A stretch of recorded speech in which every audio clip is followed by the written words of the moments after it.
Hey, What's up? why'd you move away? Why'd you move to Texas? It's super sad without you around here. Yeah, I moved to Texas to take a job with Empower Pharmacy, Mm. which is Oh, so that cowboy hat, was that kind of like a joke, or you're actually a rancher? yeah, actually a rancher, Okay. ranching drugs. No, Empower Pharmacy is the largest compounding pharmacy in the world. We make testosterone. Mm. We make things like ketamine for depression. A lot of just different, different drugs that help a lot of people. The GLP-1 drugs. We make testosterone Yeah. and some derivatives thereof and some growth hormone. It'd be great if you just came in and you're like all 280 fucking and like some of the people that work there are pretty There's some jacked. people that are really jacked. There's only a couple. It's like weird. It's like a handful. TRT sport. Yeah.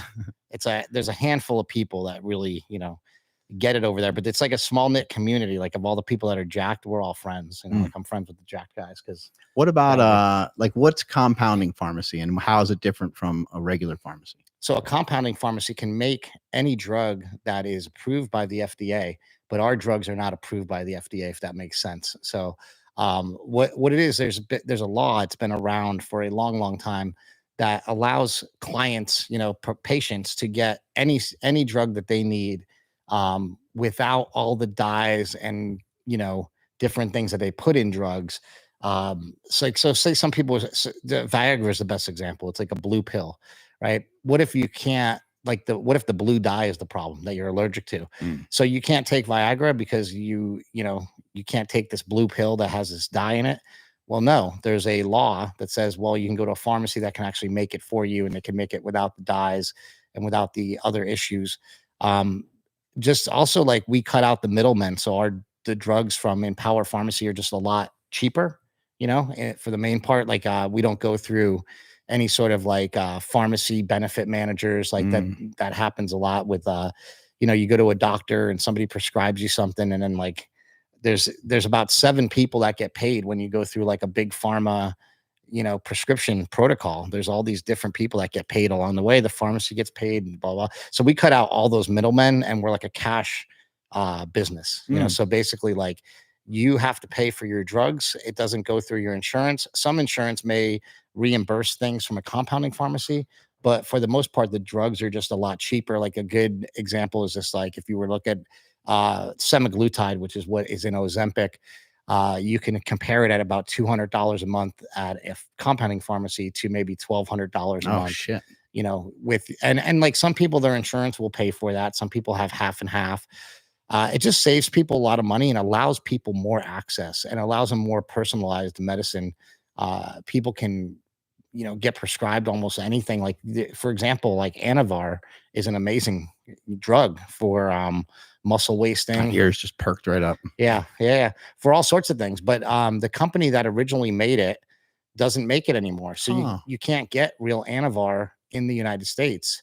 But we make real Anavar because there's some people that need it, some people that want Would it. Sean be open to the owner, the CEO of Empower, would he be open to making some Anavar gummies, and so we can kind of sell it with the sugar diet, sugar fasting? Yeah, you know what? It's actually interesting because I was just thinking of that. Maybe like Anavar apples or something. It is interesting because that's kind of like a part of what we do is to make things in better delivery systems. So there may be a reason to have a gummy. We also make we make oral dissolvable tablets of semaglutide and tirzepatide, right? So we make these oral tablets that dissolve in your mouth, and so you don't have to take a shot every day. And taking a shot every day might not sound bad, and it isn't bad, but like I've done stuff like that where you have to do it every day, and it becomes a nuisance. What about the people that are scared? There's a lot of people that don't want to take a shot. Yeah, and so the tablets, they don't work as well. I know I posted something about the tablets, and then Spencer Nadolsky hit me up and was like, "Hey, I don't think those tablets work." And I'm like, well, we need to get you to talk to our guys because I think they actually do. Like we've done something different than a lot of other companies. That's great to have communication with him. He's super smart. Well, he's super smart in that world. So we're actually starting a podcast at Empower. That's part of what I was hired to do, podcast, media stuff, so to get the word out there about like what we do and how we do it. And I've talked to people like that. Like we're gonna have I want to have like nobody can draw awareness to stuff the way that you can, the way that you did with Bigger, Stronger, Faster and Leap of Faith. So I think they selected the right guy. Yeah, well, thanks. Yeah, kratom is crazy. It's like right now it is going off the rails because they've taken parts of the kratom. I don't know if you've heard about this, but there's I mentioned it on my Instagram before. It'd be great if you could talk about it. Yeah, there's a alkaloid of the plant. There's two alkaloids that make kratom powerful, but also can make it dangerous, right? So metragenine is one. It has great painkiller effects to it. But even better is the 7-hydroxymetragenine. And 7-hydroxymetragenine is just an alkaloid of kratom that it's not actually in the original kratom plant. It's in the kratom plant when they dry it. So it's a byproduct of the drying process of kratom, and it's really, really highly addictive. And so now what they're doing is they're taking 7-hydroxymetragenine, and it would be one thing if they were extracting it from kratom and they were just like, multiplying it. But what they're doing is they're extracting it from kratom and they're making it synthetically. So there's synthetic alkaloids of kratom called 7-hydroxymetragenine. There's about 1 million different companies that sell it. When you walk into a smoke shop, there's about so many shots of so many different things. You'll see there's like kratom. Just recently it's blown up. Like you'll see maybe 2 or 3 brands of like regular kratom, and then you'll see like 30 different packages of 7-hydroxymetragenine because it's selling like wildfire. But it's also highly addictive. So if you go on Reddit and you look under 7-hydroxymetragenine on Reddit, you'll see a lot of people that are addicted to it. They're spending like $100 to $200 a day, habit on this drug, and then is it good or is it bad? Right. So it comes down to like, well, is it good? It works about 14 more times powerful than morphine. So if somebody's in pain and they go to a smoke shop and they get 7-hydroxymetragenine, they're definitely going to get out of pain. But if they take it every single day over the course of like maybe even like 3 or 4 weeks, they'll probably get addicted to it. And then once you get addicted to it, it's like game over. Like you're stuck, you have to take it every day or you're going to get cold sweats. I took a quarter of a shot of one from the place down the street here, of the 7-hydroxy. And I thought something terrible was going to happen. I thought maybe you'd have to call the ambulance. Like I was shaking and like I could barely drive here. I had stuff to do here for the day. And so I drove over here, but putting my shoes on and stuff, I was shaky and just feeling awful. And luckily it passed in a half an hour. But again, it was just a quarter shot of a full shot. So I can't even imagine what a full shot would do to somebody. So, I made a post about it and people were like, oh, thank you for being, open. Cause I do sell kratom. I have Mind Bullet, but we don't make a product like that. We don't make anything that has that 7-OH in it. And I just want to just discourage people from messing with that. And then also if something doesn't have anything on the label, if you don't know what you're taking, like, I know it's easy to just get in this habit of just trusting somebody else or trusting your own intuition, but either A, don't take it, and B, if you're convinced that you should try it, then just try a little bit. Because I was very lucky that I only took a little bit. Otherwise, that situation could have been a lot worse. Yeah, and the products, so the regular kratom and kratom products do have 7-hydroxymetragenine in it, but your products or the products that we're talking about have not bumped it up. So it's not the problem of having it in there. Like it is in there, but it's in a very small amount. It's like, 0.02% of the plant. Yeah, they like adulterated it. Yeah, it would be 7-hydroxy. And you're exactly right. They adulterate the plant and then they make it into something dangerous. And then they put it out there. And then, any kid walking home from school can walk into a smoke shop and buy this stuff. As far as I know, there's some age restriction on it, but maybe it's like 18. So it's like, these smoke shops are not, they're not good places of business where you can trust them, like where you can go in and go, oh, well, they're not going to sell it to my kid, And the thing is, here's the thing is like, I'm actually working on talking to some people about doing a documentary about the 7-hydroxy craze, because I think that there might be a lot of good that comes out of this. Like I'm a person that deals with chronic pain every day. And I think that we can maybe find. Now, here's the big thing about 7-hydroxymetragenine. When you're talking about all these opioids that are killing people, fentanyl and everything like that, it causes respiratory depression. 7-hydroxymetragenine does not cause respiratory depression. So now you have something that doesn't cause respiratory depression and can really kill pain, but it's also highly addictive. So it just kind of needs to be figured out. But I think that there's a way to find new pathways to help people through kratom. like through the original kratom plant, which would be through synthesizing something like 7-hydroxy. But how do we take the 7-hydroxy and make it so it's not so crazy? And you know, we don't want to harm people. It's about harm reduction, not adding harm. Now, a lot of people that sell it, I know a lot of people, my friend Horseshoe, he sells it, and he says, look, my take on it is that I have a very safe product. Like no one's ever died from this yet. There's no issues like that. I don't have people calling the smoke shop saying that they're going to the hospital. He just hasn't felt any blowback from it, of doing it.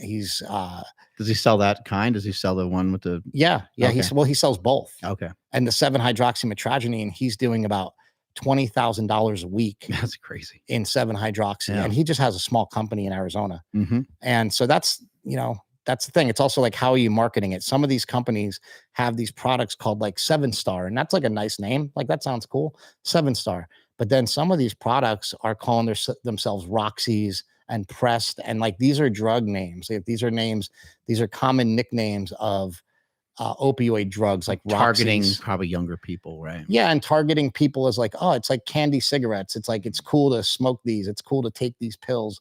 I've seen some of them, and they don't have like information on them, or the information's like super, super tiny. It doesn't say. It might say like that there's kratom in there, but it doesn't tell you like what kind. So when you buy from a smoke shop, a lot of the little tiny bottles that you're getting, they're coming like in a box, and the box usually has further information. So if you don't do any more investigation, you only see the bottle. The bottle's so small that it doesn't have that much info on it. You need the box to be able to see more information. So if you are going to purchase any of these things because you're curious or you heard people talking about them, like just a simple Google search, should be able to get you. You said there's a lot of information on Reddit.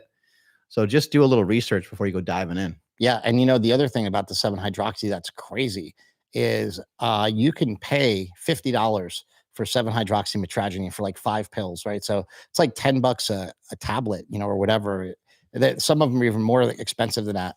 And then people send them in on Reddit to get tested, and there's no 7-hydroxymetragenine in it, which is good for the overall, like, the overall, like, hey, you're not going to get addicted to it because there's actually none of it in there. It's something else that they're using maybe. But what's bad about that is you're just getting completely ripped off, and people are getting away with it. And I think that things like that are just unscrupulous, and people need to get, hammered and put out of business when that stuff happens.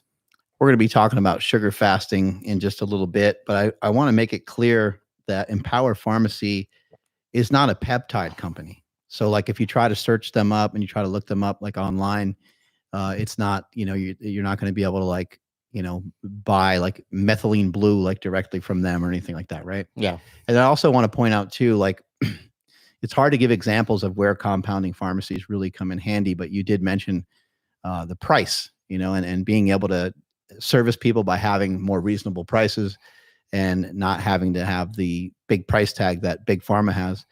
But also another case for it is you guys can like optimize something specifically for individual person, right? You can make just about anything. And one of the things is we're starting to see more women utilizing testosterone. And a woman you can do the math and you can figure things out, and you can use an insulin syringe and get some testosterone into a insulin syringe and shoot it. But then you're dealing with like these really, really tiny amounts, because what's made for a male is like the milligram dosage is way, way bigger. So we've had some other guests on the show talking about that being a huge advantage, where a woman could get a more appropriate dosed testosterone bottle. Yeah. For example, like you want to be able to tell somebody to stick a syringe into this bottle and pull out like 10 milliliters, because 10 milliliters is like, that's a good amount to like be able to figure it out. But if you have to pull out like 3 milliliters, it's so hard to read that and figure that out. So it's like, basically like the drug just might need more volume. So like, whereas for a man, that 10 milliliter, like you don't want to give a woman the same strength as you give a man, because it's just going to be way overdosed. So you can have the same size bottle, but maybe it just has way less testosterone in it overall. So as she's taking her 10 milliliters or 20 milliliters, like it's more appropriate for a woman, What's been your experience so far, and kind of what do you think about seeing sugar fasting explode? Yeah, I think just like everybody else, I thought it was stupid in the beginning. I thought it was like, oh, here goes Smelly with one of his harebrained schemes, or whatever. But when you really actually look at it, I think we've talked about this a lot. Like I was on carnivore for a long time. And I was on carnivore at a point where I got really lean and I was feeling really good. And I would always throw in some like Sour Patch Kids. They were a cheat back, I called it a cheat. Like I cheated, I had some Sour Patch Kids, but then I would feel like more vascular and I'd feel leaner. And I would ask you, I remember one time I said, like, what would happen if I just threw in like some Sour Patch Kids a couple times a week? And you said, well, if you were really strict on the other parts of your diet, you'd probably get really shredded. And then when we started doing carnivore and we took it seriously, and I think both of us only had actually done full carnivore for like 2 months, maybe before I said, like, you know what, I need to add in some fruit. And we were on Joe Rogan and we talked about that. We're the first people to ever talk about eating meat and fruit on Joe Rogan before any of these other guys did.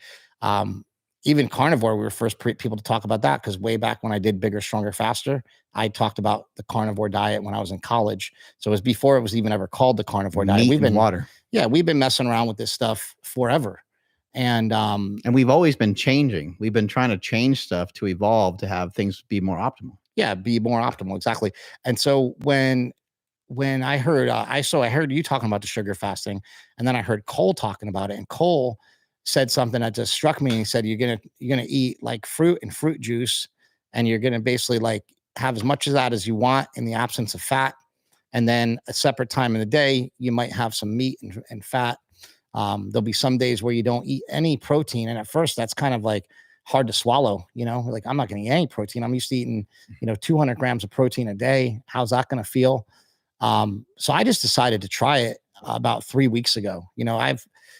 Before I moved to Texas, I started having some issues with weight gain. I don't really know why.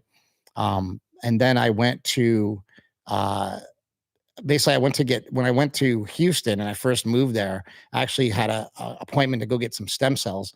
And I went to get stem cells and I was just, bullshitting with the doctor, and he knows a lot about nutrition and training and all this stuff too. And I got into it with him about about the carnivore diet. And he said, well, I can tell that you're insulin resistant.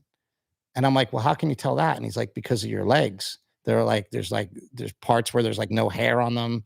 And they're like, it's like really red. And he's like, that's insulin resistance. That's what happens. And I said, well, how can I be insulin resistant? I've been on insulin resistant. I've been on this carnivore diet forever. And he's like, yeah, it's just too much saturated fat. You need to like lower your saturated fat. And to me, that was like a harpoon to the chest. I was like, what? Like I'm doing and something. I've been mentioning about lowering fat for a while to you, I think. Yeah. I'm like, I don't understand. Like this, I've been doing it perfect. I've actually been in ketosis the entire time. I've been doing it exactly how people say to do it. And my body revolted and I put on like 30 pounds, and so I got up to weighing, actually, I think the heaviest recently was like 234 or something. And then for a while, I stuck at like 228, and none of my clothes fit me anymore. I'm really depressed because of it, had all sorts of problems. And then 3 weeks ago, I just started eating sugar every day. I started doing a sugar fast, mainly like fruit and fruit juices. But to be honest, I've been having candy in the first 2 weeks, like every day. The first 2 weeks I did it, I had candy every day just because it allowed me to be like, oh, this is fun. I can have this. And then I think like everybody else, you evolve and you get sick of it. And so maybe I'll have candy like once in a while now, but like I've only been doing it for like this is the 4th week. So, but the first 2 weeks was like pretty full blast, but I still wasn't eating that much food. And it's crazy what happens when you don't eat protein, how like little the amount of food that you're actually consuming, so I'd be like eating maybe some Skittles. And then there's a fruit smoothie place where I live that has Tropical Smoothie Cafe. Shout out to it. It's amazing. They have several shakes that you can get that are just fruit and fruit juice, like frozen fruit and fruit juice.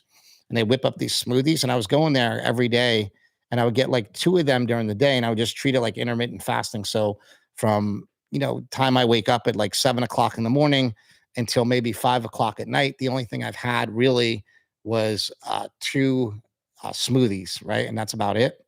And then at night, maybe I would cook up some rice and eat some chicken breast with it. So I haven't had red meat. This is like a confession almost. I haven't had red meat in like a month.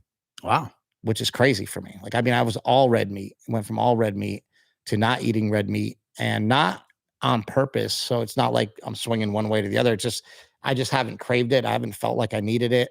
And the other thing is, a big part of the insulin resistance in my body, particularly, is I deal with chronic pain every day. I've had it forever. And the chronic pain was just so bad every day that I needed to do something different. So, like, what could I do different that I haven't been doing? And like, you're doing this sugar thing. And I'm like, well, the sugar thing's not going to be any good because we all know sugar causes inflammation and blah, blah, blah, blah. And so I just said, you know what? I'm just going to try it. And I tried it, and all the inflammation seems to have gone away. All the pain has gone away. I still have pain when I stand around for a long time and different things like that. But the overall feeling of pain has gone way, way down to the point where the crippling pain that you had that was keeping you from exercising, a lot of that's subsided.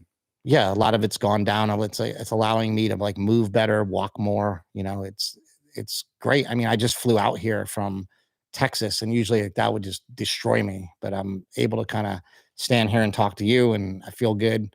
So we'll just see how it goes. I mean, I was gonna go on this for like 3 months, and just see how it goes.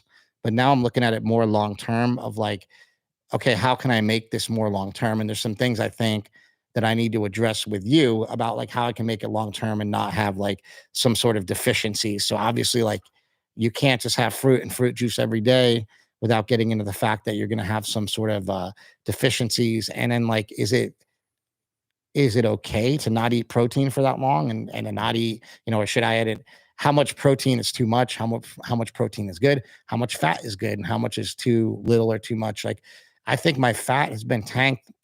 It's been definitely below 30 grams every day.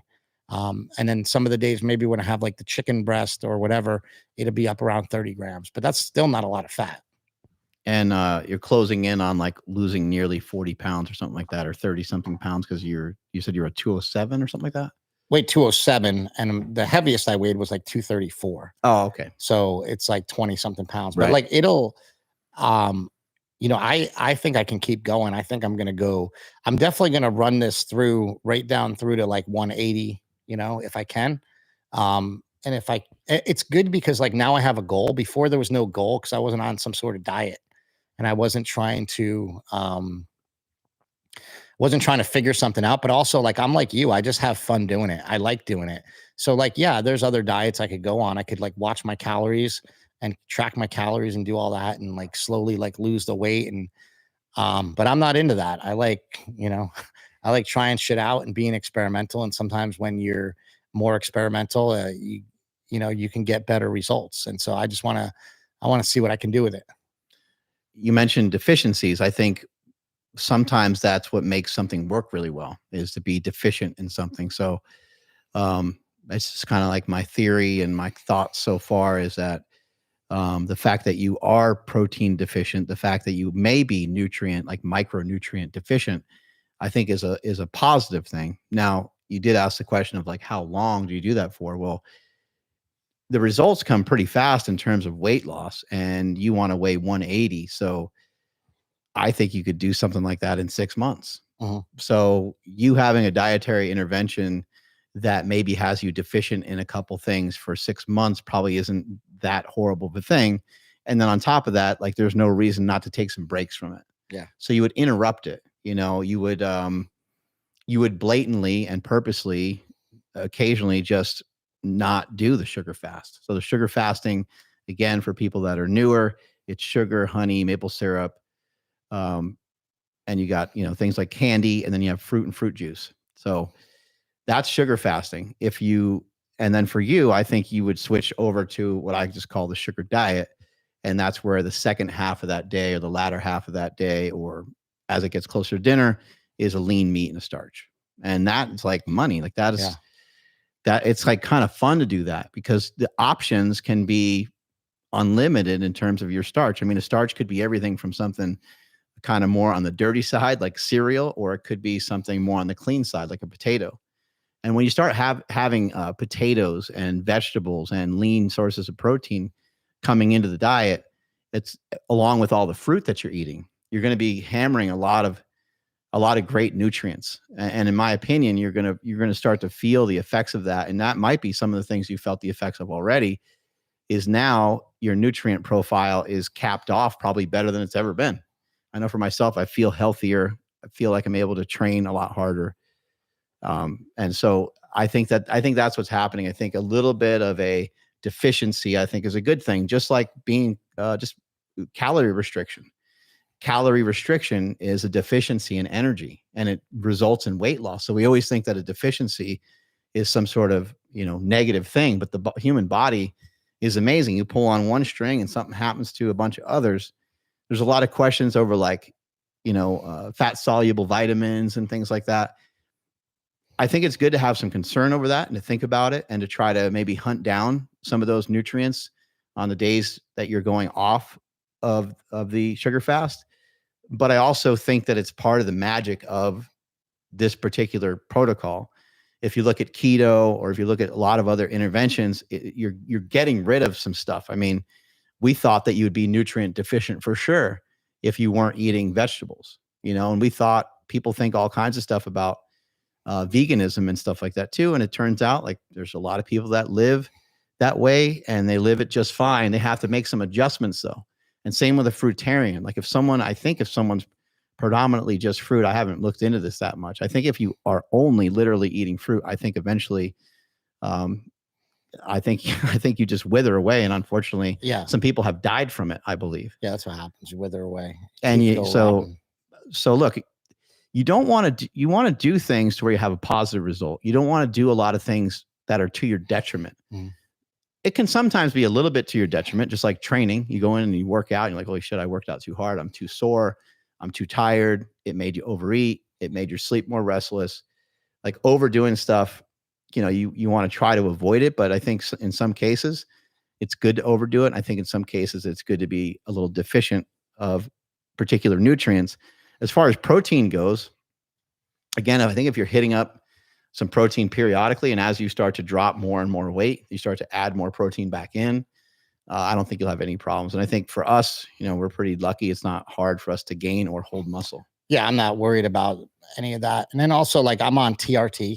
And then the other thing that I just started with, along with the sugar diet, is Redotex. I've started microdosing that, and that is probably the strongest. Well, it is the strongest GLP-1 drug out there, which is crazy because it's still not even available. It's just available on peptide sites. You have to get it. Like, we don't even make it at Empower yet because it's not. We had Chase Irons on the podcast, and he talked a lot about Redotex. And he has a lot of great videos. So people that want to learn more about it too, check out some of his YouTube videos. Yeah, that's where I got it from. He's got a website. Yeah. It's like $90 on his website. Yeah, he's got it the cheapest out of anybody. So you go to chaseirons.com and you can find that info. Redotex is great because you just don't feel hungry. So I know some people might go, oh, well, he's just losing weight, because of that. And like, if that's whatever, yeah, it is part of it. You can also go buy Redotex too if you want to complain that I'm using that to like lose, 20 pounds in 3 weeks. Hey, listen, it's always difficult. There's difficulty to every diet, and there's difficulty. We have a lot of friends that utilize different GLP-1 things, and it's not like they just are seamlessly losing weight by not following any sort of protocol. Everyone's still on a diet. Yeah. I think that's the thing is like people think, I mean, I've taken semaglutide before, and I've taken tirzepatide before. And to be honest with those, I just ate right through them. I didn't really lose that much dedicated weight from those taking those drugs. So unless you do it with some sort of plan, I don't know that it's that it's worth even doing it unless you have some sort of plan. Yeah, you always need a plan. And as far as diets go, I feel like the sugar diet, I feel like it's a easier protocol than a lot of other ones. My brother and I, we've both said that about carnivore too. And carnivore is convenient and feels good. We both like meat. We both like fat. But also, again, if it's to our detriment and not giving us some of the results that we want, he's trying to lose weight. I'm still trying to lose weight. And I got like about 10 more pounds to go. And it's been a real bitch, to continue to try to lose weight. But in my opinion, it feels like this protocol gives me the best shot to get down to that weight and then still have energy. Because when I get down to that weight, I still want to be able to perform really well. I don't want to just feel like I'm going to die. I've done bodybuilding show before, but the bodybuilding show, it was kind of short. My prep was not super long. It was only like 9 weeks or something like that. And it worked. The nutritional protocol for that worked great. It was predominantly carbs, and a good amount of protein with very minimal fat, but there was a lot of cardio every day, doing tons of cardio. There was a lot of steroids in there, fuck ton of drugs, 3 cc's of a bunch of different stuff 3 times a week. So, I was able to get great results with that, but I don't want to live that same life that same way. And I was really attached to the food. You needed like meal prep. You eat like 6 times a day. And it just felt like way too much for me personally. Yeah. This, I'm not meal prepping anything. I'm just eating fruit. You just grab a fucking banana and that's the difference. Come to the office. This doesn't feel like a full-time job. Like it's easy. It's like I'll go get a smoothie and then I'll go so mainly with my work, I work out of the house. And so I'll get up in the morning, I'll go get a smoothie.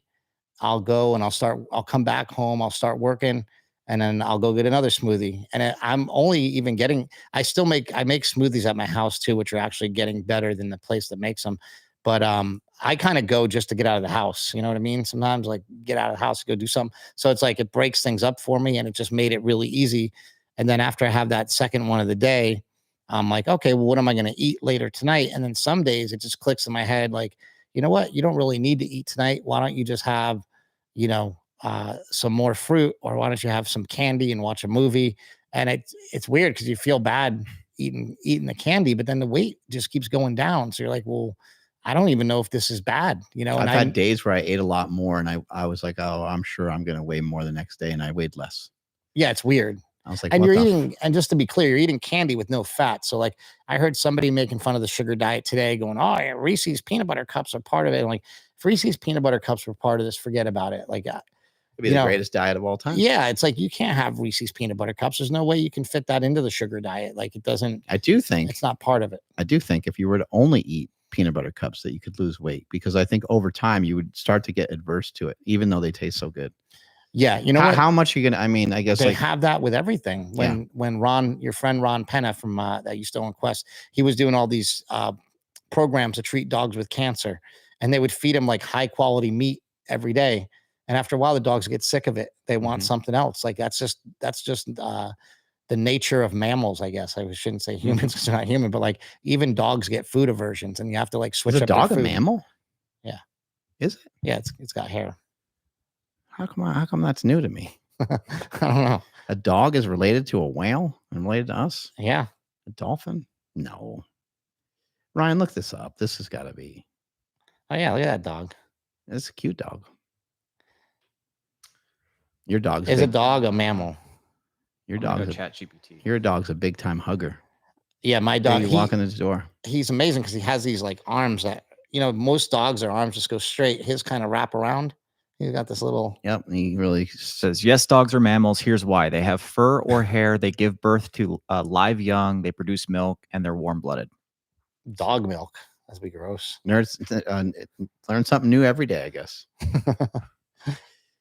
Cut that part out. Your girlfriend is doing the sugar diet as well. Yep, my girlfriend Angel, she is amazing. She's an EMT now, so she just got a job on the ambulance in Houston. So she's gone like all day long, and she loves it because she can again have like a smoothie before she goes to work. She brings something with her to work to eat that's sort of like along the lines of the diet. Maybe she likes dates, so she'll bring some dates. Those are amazing. Not other men, but just dates, like the fruit. Not like she brings a date with her. But so she'll have stuff like that, and then she'll come home and then eat like a lot of times we buy sushi from like there's a supermarket by us has amazing sushi, HEB, and buy like a little sushi package, and it's got like maybe some salmon and some. It's like nigiri, like, awesome. Yeah, and so she'll have that like at night, and that's her. Meat and starch. That's still under 30 grams of fat because it's like a limited amount. It's not like you're eating a ton of it, and it's a lot of rice. And so she's been doing stuff like that, and her weight went. She dropped down. I shouldn't tell her weight, but she dropped down about 10, 12 pounds already. and she's loving it. We go to the movies like every weekend. That's like our thing. We find movies, like even find like weird movies that nobody knows about to go watch. And it's like we like to eat candy. So we'll go to a movie, sit there, eat some candy. And then but I found like lately I'm like sick of the candy. Like I don't even want it anymore. So it's like you can have it, but it's like fun when you can have it and you don't even want it. It gets to be a lot after a while. Any good movies? A lot of good movies. You saw a couple good movies? Yeah, we saw an amazing movie about it's a UFO movie where it's a Swedish movie. I couldn't find that movie. I couldn't find it. It's called Watch the Skies. Yeah. So Watch the Skies, it's done. It'll probably be out on streaming very soon. Yeah, UFO Sweden. That was like the Swedish name for it. And Watch the Skies is the first movie that they've done with AI voices. So like not AI, they took the actors' voices and they dubbed them over in English with the actors like accent, cool, yeah. like with like the way that they talk. Like I understand. So they would sample the actor, and so it's not just like an overdub; it's like an overdub through AI, and then they matched all the lips with AI. It's almost like if somebody actually like matched up those old, karate movies. Yeah, right? They matched them up, had right. Their mouth moving the right way. Yeah. But also with the performances, they actually took the performance that was in Swedish and got it to be like to nail. So like when this guy's like yelling, he's like actually yelling in the movie. And you're like, oh, this is great. That was a really, really cool movie. Mission Impossible, the new one, is great. It's just cool. A fun, it's a fun big action movie where you're like squirming in your seat. Yeah, I don't want to see that. Most of the Mission Impossibles are really hard to understand. I think maybe because this was the last one, it was pretty easy to understand and it was fun. And then we saw a couple other amazing movies. I forget like what it's not coming to me. Oh, we saw this movie, The Surfer, with Nicolas Cage. That was amazing. That's like a small independent film. Nicolas Cage has John Madden coming up. What? Have you heard about that? Does he look like him with the eyebrows and everything? Yeah, he looks a lot like him. That's amazing. Nicolas Cage and Christian Bale. Is he in a fat Christian Bale's Al Davis. No way. Is he in a fat suit? Well, I don't know when it's from, because like Madden, Madden got pretty fat, but like he wasn't like that fat when he was like coaching. I mean, he's a bigger guy. Oh, there he is. Yeah, he's not nearly fat enough in that picture. That's what Madden looked like when he was younger. No, he was fatter than that. Maybe we find like, when he was with the Raiders in like 1970. That'll be great. 5 or 6 or whatever. Nicolas Cage is he's amazing. Almost everything he's in is amazing. I guess he's pretty fat his whole life. What just came out on Netflix is that movie Pig. I think you saw it a long time ago, didn't you? Yeah, that was great. It just came out on Netflix and it got like popular again somehow, and I haven't seen it. That picture of him being hoisted up on the field, that's a pretty good picture of like his chubbiness. Yeah. He just had a big belly, but yeah, as he got older, he was definitely Brock Lesnar there. I know, he's definitely fatter.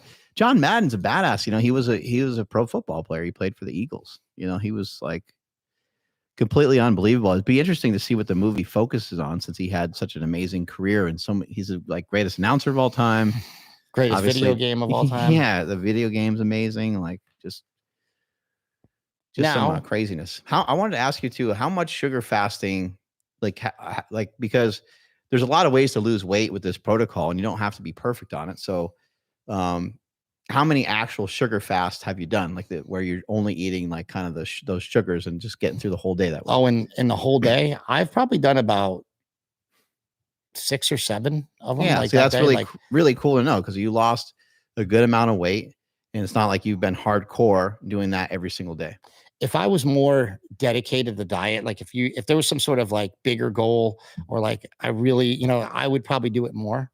But at the end of the day, sometimes I just eat just to eat, which is stupid. Mm-hmm. I think everyone does. I know, like, I know, like, I'm like, I should shut it down. I'm like, but I feel like having this or that. And then you do notice though, that when you do have starches, it really does put the brakes on things, maybe it makes the brakes on some weight loss. Maybe it makes you hold some more water. I'm not really sure, but having some starch does something that makes it not as easy to keep dropping the weight. It seemed like I was the same weight a couple days. But also like, you got to think it could be the timing of when I weigh, because when you weigh in, If you eat at night and then you kind of eat late at night, Mhm. like my girlfriend, sometimes she gets home off of work at like midnight. So sometimes I'll eat at like midnight and then I'll wake up at like 6 in the morning or something. I'll get weighed. So I'm a little bit heavier, but then by noon again, I'm down, I'm Mhm. down again to even less than I was the day before. So it's really like, I just need to dial in my focus on it a little bit. I think I'll lose even more. Yeah, but that's great. You've been able to lose the weight the way that you're doing it. And I think that's like, I've been sharing that with people. You can lose weight doing just the sugar diet, or you can get more hardcore about it and do sugar fasting. If you feel like you're stalling, that's when you have to start to narrow things down. Like if you're doing sugar fasting and you're stuck, then maybe you're just eating too much candy. Maybe you're putting too much sugar on stuff. I found it really useful to actually utilize a little bit of sugar, but a little bit of sugar goes a long way. Mhm. Like if you buy some berries, like blueberries, blackberries, raspberries, stuff like that, and you want to dump, honey obviously packs a really powerful punch. But that can be a lot of honey. Kind of reminds me of peanut butter, where um, peanut butter is like the nemesis of every dieter, because they try to put peanut butter in their bodybuilding diet. And it's the dumbest thing, because you're always going to have extra scoops anytime you ever try to use it. Yeah. And the same fucking thing happens with honey. But anyway, just dumping a little bit of sugar on some fruit is a great option when your fruit isn't as sweet as you'd like it to be, because sweeter fruit contains more sugar anyway. So it's not like you shouldn't be having that much extra calories. You're just trying to make it to where it's, tasting like a very ripe piece of fruit. Yeah. There's been a couple of, I guess, inconsistencies or maybe contradictions with the diet. I know that like Cole loves to like yell at people and stuff like that. And so I get a little confused sometimes, because in the beginning, and maybe this has just evolved, it seemed like he was saying eat as much sugar as you want.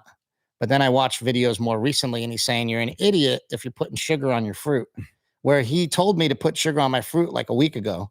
And then he said, you're an idiot if you do that. So has there been like, has he come around to different things, or do you know, or is it like, it's just evolving, this evolving. is all, it's all new. So he puts information out, and we're both putting information out to like the masses, right? There's like thousands of people now doing this diet, nearly every influencer on YouTube. I've never seen really anything quite like it. I know carnivore blew up quite a bit when it came around, but it didn't blow up this fast in this fashion.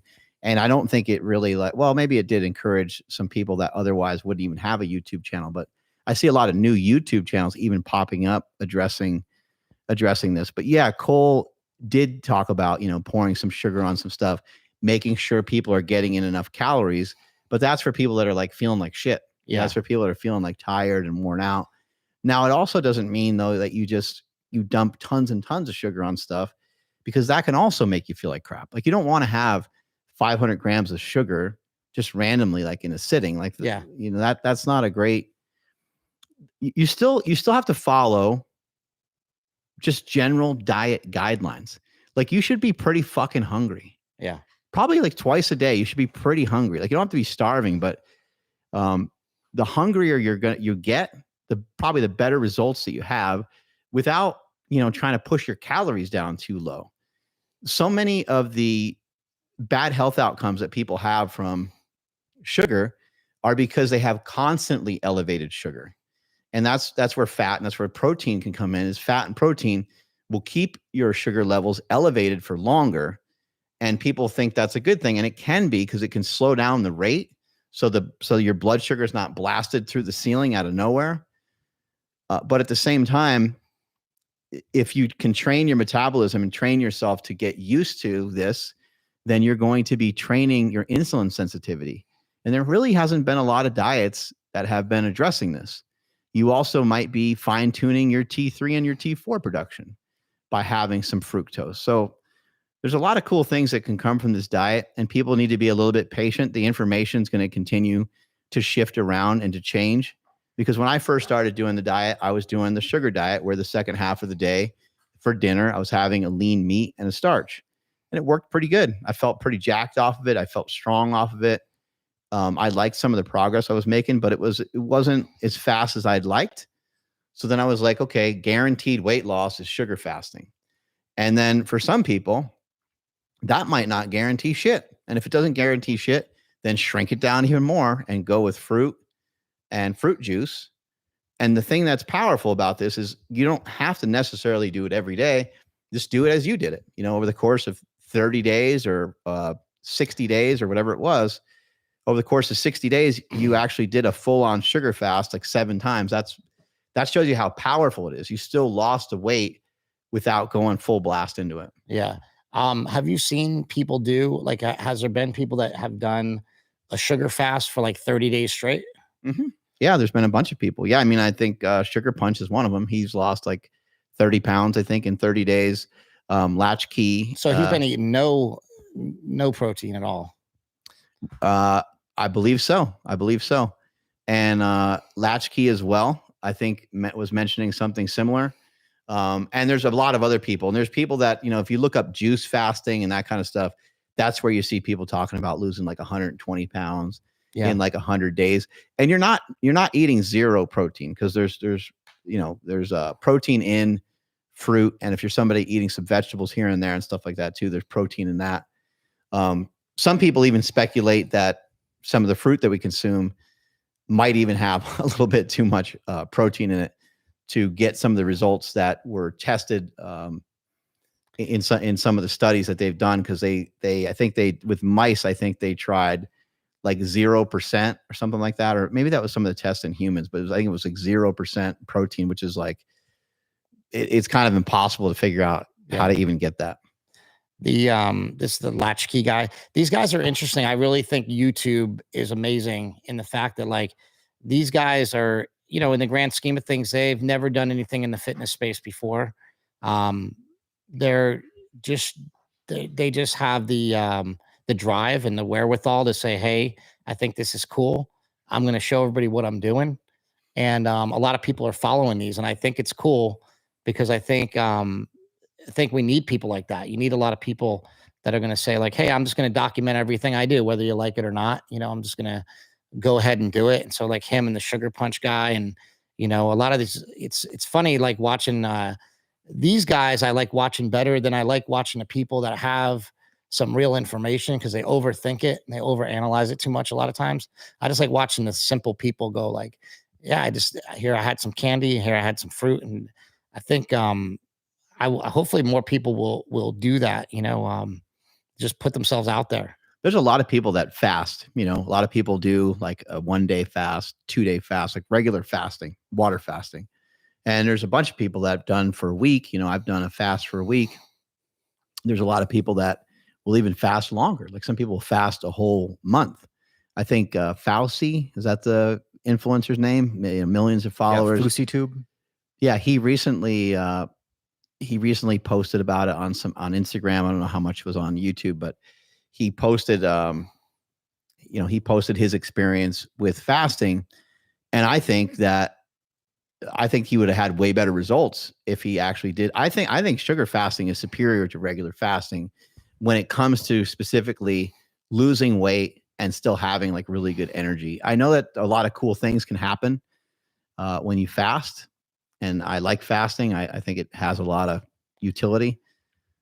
Do you get the same things like autophagy and all that stuff? Does that happen on it doesn't happen on a sugar fast though, does it? Or do you, because you're not having...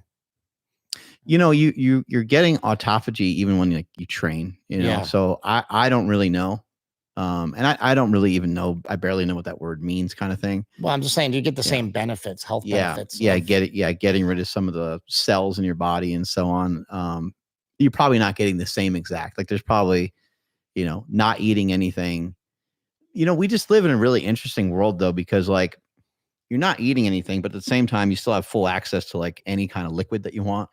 You could sit there and fast and drink like a diet soda and stuff like that. So it's just interesting. I mean, I think fasting has some utility. I think fasting mixed with sugar fasting, I think we'll see some people probably mess with that and tweak that. Because to me, it makes sense to like flood your glycogen storage for a little bit, flood the liver, put some pressure on it through what you're doing with the fruit and sugar and so forth, and then just like empty it out and stuff like that and kind of go back and forth. But again, I mean, he looks great. He's always in good shape anyway. But I think one of the issues is when you do a regular fast, is like then where do you go from there? Yeah. So I'm not saying that he didn't continue to have the same success after this.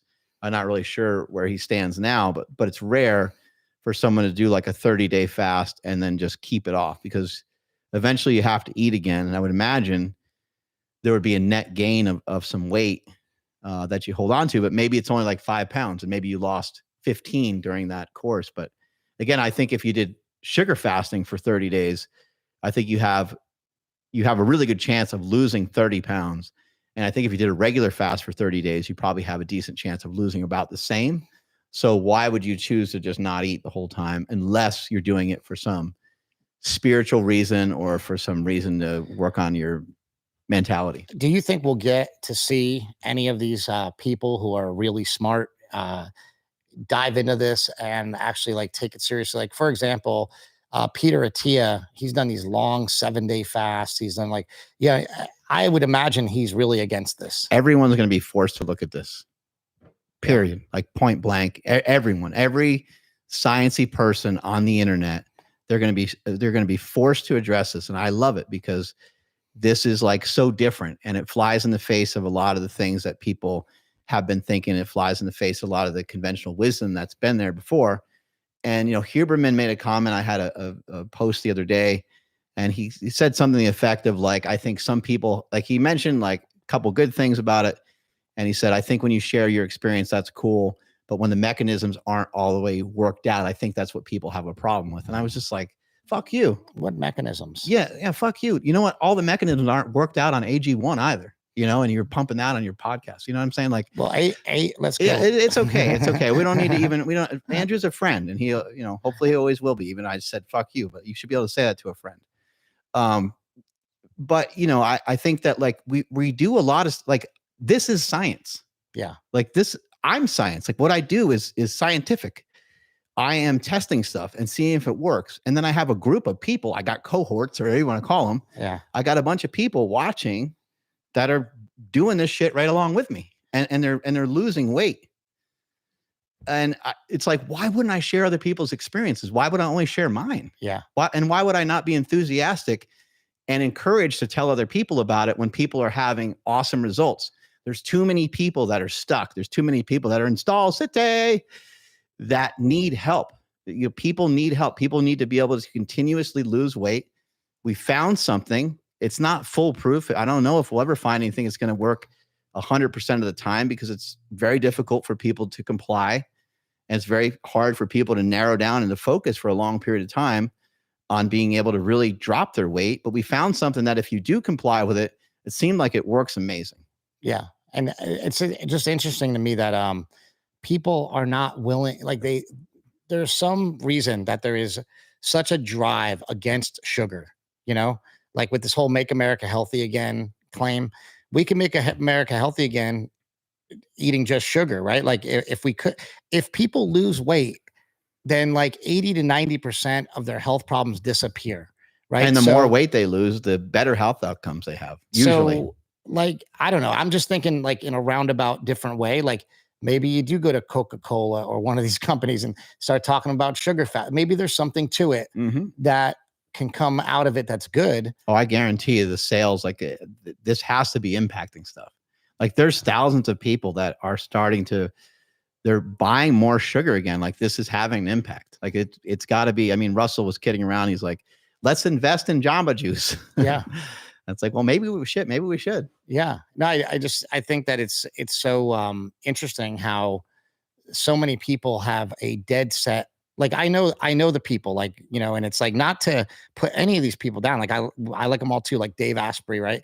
I know he wouldn't like this because like he'd be against the sugar. And then if he did it, I think he would tiptoe into it with fruit, He might say, I've been doing this since 1997. Yeah. I actually invented this a long time ago, but but that's the thing is like, there's so many grifters and so many charlatans and so many people out there that are just like, they don't have the studies either. They don't like nutritional studies are not even good enough really to put out as good information for the most part. Science is changing all the time anyway.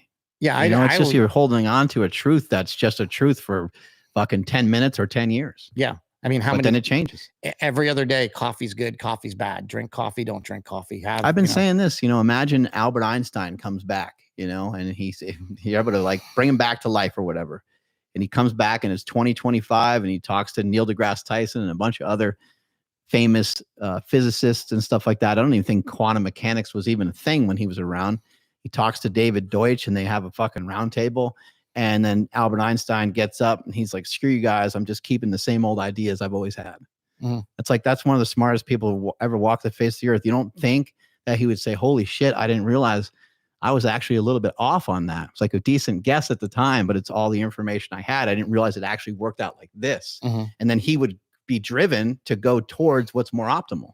Have you spoken to anybody? Albert Einstein? Yeah, no. Have you spoken to anybody in the bigger space? Like, I would imagine that possibly, and he's a friend of ours, like maybe somebody like Paul Saladino might be open to it. Or have you talked to anybody like is anybody out there doing it besides you, or you're kind of the first one through the wall?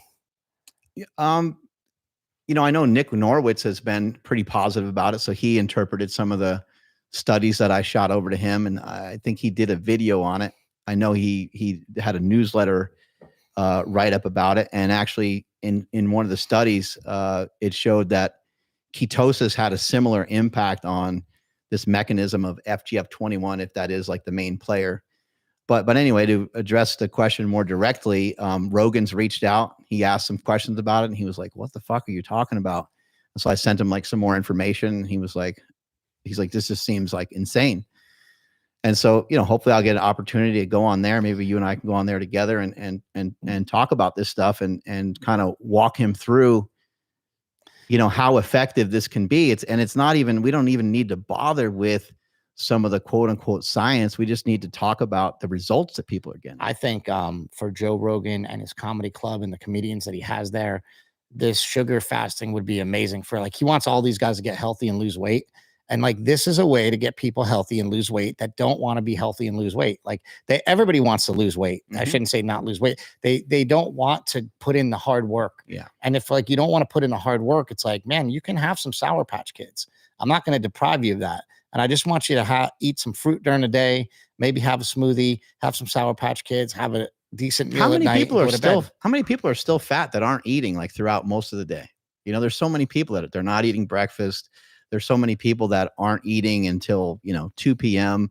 And that had its day, that had its time. And that still might have some utility. And you might be able to blend this into some of what you might do with sugar fasting, but there's really no reason to not have breakfast anymore. There's no reason to do some of these intermittent fasts. And if you're going to do an intermittent fast, I just don't understand why you wouldn't at least give it a shot to try it with sugar. It's almost like cheating, right? It's like pretty hilarious. It's like, I'm doing intermittent fasting, but you're stuffing your face with candy. But every time I intermittent fast, I'm eating Sour Patch Kids. You'd be like, man, what the that's not a diet. That's like, so stupid. It's a bunch of bullshit. Yeah, I have talked to Tom Segura about it as well. So he's supposed to do it soon, but I know he was traveling. He said maybe when he gets back home, he'll. Did you watch his new show? Oh, it's disgusting. Where he shits his pants? Yeah, that was so. Quinn walked in right as that scene was happening, and she didn't even watch any of it. She just was like walking into the other room, and she goes, "Oh my God, I didn't realize this is a documentary." And I texted that to Tom, and he's like, "I got so killed." Yeah, that's great. Yeah, it's pretty funny. Yeah, it's a funny shot when he does those skits where he's playing the guy. I guess it's no surprise. I mean, he's a really good actor. I love the interaction with the guy at the coffee shop with the cream. Like, he just gets so much heavy cream. Oh yeah. Yeah. And it's like, that happens all the time. You get like 6 weeks worth of fat from the heavy cream that they pour for you at Starbucks. That's what always happens to me at Starbucks. And that's why I stopped going to Starbucks, is because I say I splash a heavy cream and they give you a big, it's like the whole thing's white. And then you're like, I'm done. Oh yeah. Here's some of the singing when the guy starts pouring it for him. Yeah, it's perfect. Modifications.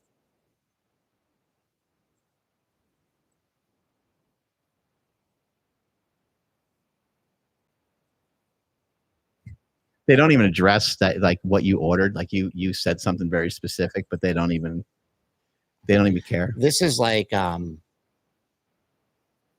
This is like our dad. Remember, he would be like, Oh yeah, yeah. if they wouldn't write it down, he'd make them go can you go in the back and get a pen and a piece of paper? And they'd say, no, I'll remember your order. And my dad's like, no, can't, it can't be done. It's the worst.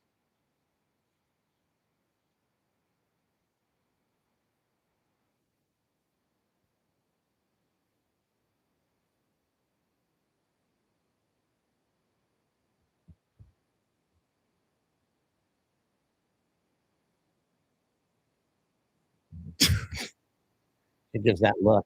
All right, that's good.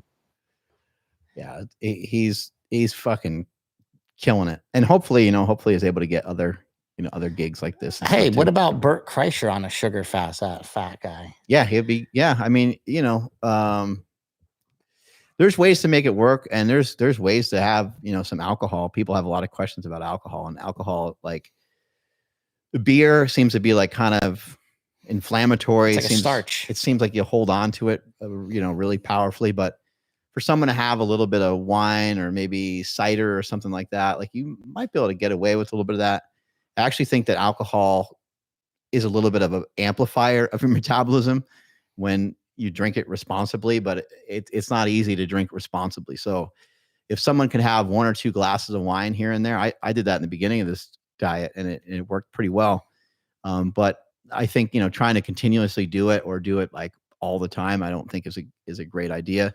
Again, the main thing is you always want to be able to figure out a way to actually have like real weight loss. Someone's like, hey, how's the diet going? You go, great. I lost 25 pounds. Like you actually lost something significant. You're not like, well, I lost like 3 pounds and then 5, and then I went back up like 6 or 7 pounds. So I'm down like 2, like that's bullshit. That's what I'm saying. Is saying like most people's weight loss sounds like Ric Flair in the heavyweight championship. Like you won it 16 times, but you also lost it 16 times. Mm-hmm. And that's how people's weight loss goes. It's like all up and down. Win and lose, win and lose. Yeah, you want to have a significant, We have a couple questions flying in there, Ryan, from people watching on the live. Not a lot of questions. Let's see. Just a lot of bullshit back and forth. Like these guys are idiots. People talking trash. A lot of people say that you're an idiot for doing this, which is great. Yeah, they said the same thing about me when COVID started. And we got down to almost everything I said was true. Did you ever? Because we had talked with Dr. Batar, who they killed. I never even got it. Yeah, I didn't even know it was going around. I think I was an early adopter. I think I got it before it was like really circulating heavy, because I got pretty sick one time. Russell claims I had it, but it was like I couldn't get a test, so I don't know if I had it. So I claim I never had it, but he claims I did. I was sick for 1 day though. Yeah. I don't know if that's enough. Yeah, I was sick for just a couple days. It wasn't that big of a deal. But I think, a lot of bodybuilder type people are reaching out to me, and Chase Irons is actually doing sugar fasting, and he's posting about it on his YouTube channel. And there's been a bunch of people like they'll send me like, they'll say, hey, been bodybuilding for 10 years or something. I'll click on their like profile and they're fucking shredded. And I'm like, holy shit, like this is really cool. It's just encouraging that those people, because bodybuilders, they really haven't changed their diet in a long time. It's been very similar. The Mike Menser stuff that people sometimes see him talk about. People aren't doing really much different. I know there's coaches who like claim they're doing this, wizard type shit with their cardio, and then they're pulling out a regular potato and putting in a red potato, and like they're doing all this stuff. And, I'm sure it can be beneficial in some way. And they're really trying to get the skin, to look a certain way. But I think that this can get people, at least maybe they can't get somebody like on stage. I don't really know. But I think it can get people like pretty fucking shredded, because there's a difference between being really lean. There's a difference between being like 7%, maybe closer to 6%. And then there's a difference between like having striated glutes and just looking absolutely like ridiculous. Yeah. That look is something that you just don't ever even see that in public. You very rarely see somebody that shredded. But that's like, and again, that's why I'm trying to communicate with people too. Like this is still going to be work, and you still need to feel hungry. Like hunger is a part of all nutritional protocols where you're trying to drop some weight. Like you should actually I feel hungry right now, but when you feel hungry, I'm light as fuck right now. Yeah, you feel lean though. You feel good. Yeah, you feel good. You feel really good. So allow yourself to get hungry, and then find what pockets of the day is it more okay for you to be hungry. For me, I don't want to be hungry at night. I don't want to like watch TV with my wife and kids and like not have something to munch on. I want to eat something. Yeah. So then maybe I don't eat quite as much in the beginning of the day, or have a pretty good breakfast. There's really no reason for me to have a ton of calories throughout the day. I'm always like working or doing other shit, lifting or whatever it is. And then at night is when I get a good opportunity to kind of load up. Yeah, it seems weird. It seems like counterintuitive to eat. So like I like to watch movies and eat, like I make air pop popcorn, but that's still a starch, And I'm like, I don't know if that's better to have than just have some candy at night. Like, you know what I mean? I'm always hit with these things like, well, this seems healthier, but is it healthier, or is it better on this diet? I don't really know yet. And that's like why you keep messing around with it, I guess. I would say that, diet stuff still sort of applies. I don't see any. I would actually put popcorn probably. I mean, I don't know what the stats of popcorn are, but it's pretty much just fiber, right? I would just put fiber in the category of being more like a vegetable almost. Yeah. Because I don't see anything wrong. Like if somebody wants to have a big old salad on the sugar fast, I don't see an issue with it. It might slow down some of your weight loss, but like the idea isn't to be in an absolute, barn burner of a race with your weight loss, but you do want continued weight loss. And if having the popcorn is something that just like if I say eat as much popcorn as you want, that might just give you like a really good red flag of you feeling more liberated to where you don't feel restricted. You're like, fuck it. Smelly said I can have popcorn as long as, getting a certain kind or whatever, trying to make sure it doesn't have a ton of fat calories or whatever. Well, I just air pop. It has no fat. There you go. But then you always end up adding fat. You add like a little bit of butter or something like that. And, you need a little bit of something.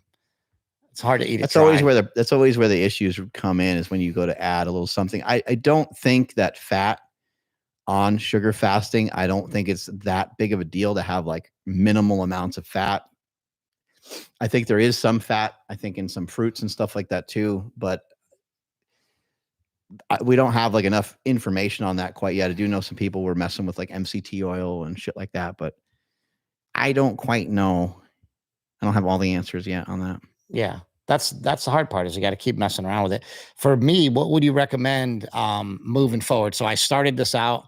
I've pretty much messed around with it, and I'm like ready for like a protocol. Like, should I do it every day for 30 days, or should I do like a couple days a week, and then how many days a week, and how should I set it up, do you think, moving forward? I think trying to do it for a week would be good, just to see what happens. I'm in the middle of doing a week's worth of it now, and we'll just see the outcome of that. But I'm imagining I'm going to lose some weight, and I think that the weight that I lose, I think I'll be able to keep it off. So it won't just be, water. It won't just be this or that. So I would say, trying it for a week is a good idea. And then just the Smelly protocol is really good, where you do, basically for 2.5 days. So you sugar fast, and then on that third day, halfway through the day, you move over into having a lean meat and a starch. And then you do it again, and that would put you like right to like Friday.